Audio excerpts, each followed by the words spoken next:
কিছুতেই মন চায় না, মনে হয় জীবনটাও যদি এমন সুন্দর স্বপ্নের মতো হতো, কতই না ভালো হতো।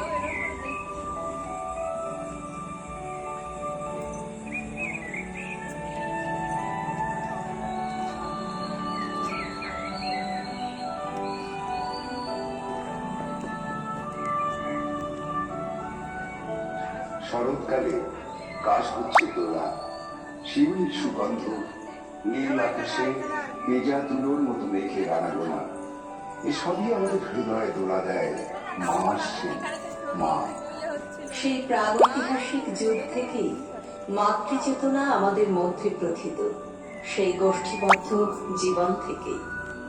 তারাই প্রথম পৃথিবীকে মায়ের আসনে স্থান দিয়েছিল, কারণ এই পৃথিবীর যাবতীয় সম্পদ, বৃক্ষ, ফল, জল, বাতাস, বনজ প্রাণী, এসবই তার জীবন ধারণের প্রয়োজন মিটিয়ে